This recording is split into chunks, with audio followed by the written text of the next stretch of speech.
여기서 중요한 포인트가 하나 있죠. 우리가 코스피 3,400이라는 숫자만 보고 드디어 모든 게 살아났나 보다 라고 생각할 수 있지만 실제로는 그렇지가 않아요. 이번 랠리의 중심에는 단 두 가지 요인이 있어요. 네, 안녕하세요 직투생 여러분. 오늘은 수요일 시장 시황 중심으로 여러분과 함께 이야기 나눠보는 시간이죠. 최근 증시 정말 뜨겁죠. 코스피는 3,400선을 돌파한 이후에도 거침없이 신고가를 경신하고 있는데요. 사실 불과 8월 말만 하더라도 시장 분위기가 좋은 편은 아니었죠. 금리 인하가 늦어질 거라는 우려, 9월로 접어들며 계절적 수급 공백이 나올 것이다.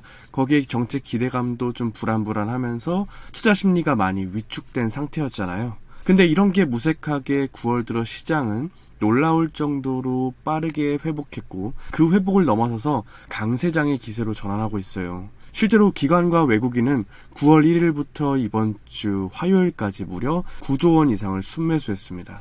특히 이 기간 동안 코스피는 11거래일 연속, 코스닥은 10거래일 연속 상승이라는 이례적인 기록까지 만들어냈죠. 투자 심리도 눈에 띄게 개선되고 있어요. 예를 들어 8월 말에만 해도 60조 원 중반까지 내려갔던 국내 고객 예탁금이 9월 들어 폭발적으로 늘며 무려 73조 원, 무려 3년 8개월 만에 최고치를 기록했죠. 쉽게 말해 개인 투자자들도 이제 들어가 볼까? 하는 분위기로 바뀌고 있다는 뜻이죠. 거래대금도 살아나고 있죠. 시장에 돈이 조금씩 다시 돌고 있는 흐름이고요. 그런데 여기서 중요한 포인트가 하나 있죠. 우리가 코스피 3,400이라는 숫자만 보고 드디어 모든 게 살아났나 보다 라고 생각할 수 있지만 실제로는 그렇지가 않아요. 이번 랠리의 중심에는 단 두 가지 요인이 있어요. 먼저 상법 개정 이슈, 그리고 두 번째는 삼성전자와 SK 하이닉스, 즉 반도체 대형주. 말하자면 시장 전체가 좋아서 지수가 오른 게 아니라 지수만 오른 구조라고 보셔야 돼요. 그래서 이런 장에서는 오히려 중소형주나 다른 섹터 투자자분들은 소외감을 느낄 수도 있는 거죠. 자, 그렇다면 지금 시장은 어떤 구조이기에 이렇게 반등하며 특정 섹터 중심으로 강세를 보이고 있는 걸까요? 그리고 앞으로의 방향성은 어디로 향하고 있을까요? 지금부터 차근차근 이야기 나눠보기 전에 좋아요 한번 부탁드리겠습니다. 감사합니다.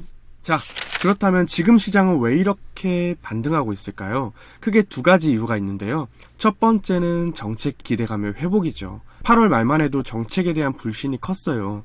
그런데 최근 정부가 대주주 양도세 기준을 현행 50억 원으로 유지하겠다고 발표를 했죠. 이 발표뿐만 아니라 100일 대통령 취임 인터뷰에서 코스피 5천에 대한 얘기를 계속했죠. 그래서 정부가 정말 증시를 살리려고 하는구나 하는 신호로 받아들여졌던 거죠. 거기에 더해 자사주 소각 의무화를 담은 상법 개정안, 배당소득세 분리과세 논의 등도 다시 수면 위로 올라오면서 시장 참여자들은 정책 드라이브가 다시 걸리는 거 아니야?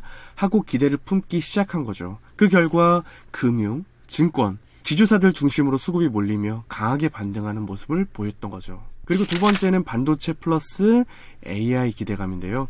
이번 반등장에서 시장을 끌어올린 진짜 주인공은 바로 반도체였죠. SK 하이닉스, 삼성전자와 같은 대형 반도체 주식이 강하게 올라오면서 시장 전반의 지수를 견인했죠. 대표적인 이유는 바로 글로벌 AI 수요 기대감이죠. 최근 오라클이 실적 발표에서 이렇게 말했잖아요.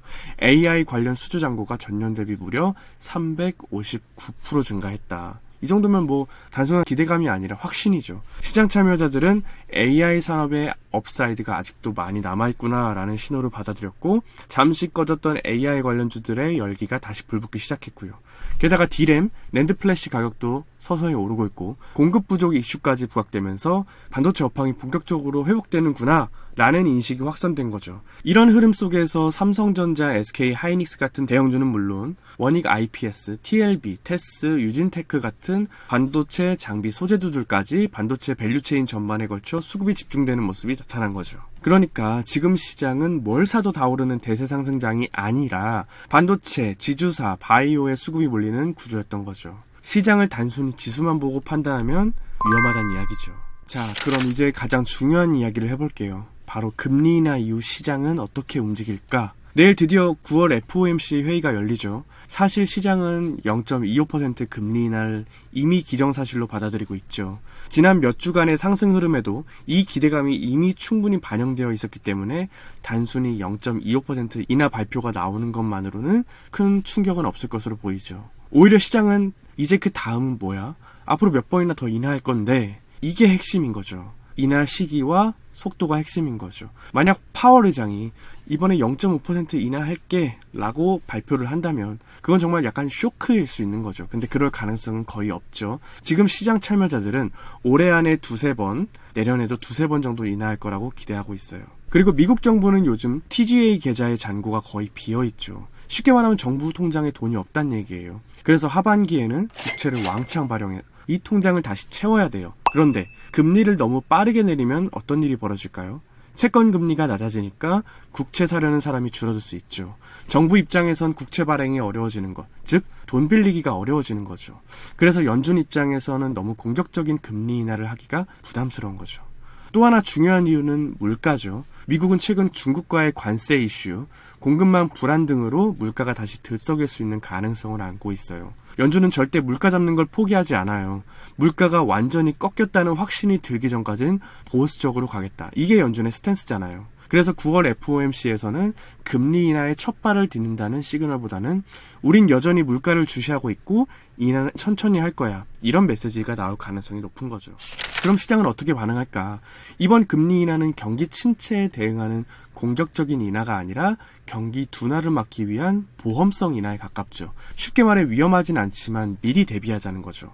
그래서 FOMC 결과가 시장에 큰 충격을 주지 않은 가능성이 높아요. 다만 그동안 기대감으로 올랐던 바이오, 성장주 등 금리 인하 수혜주들은 이제 금리 인하 확정됐으니 재료는 끝났네?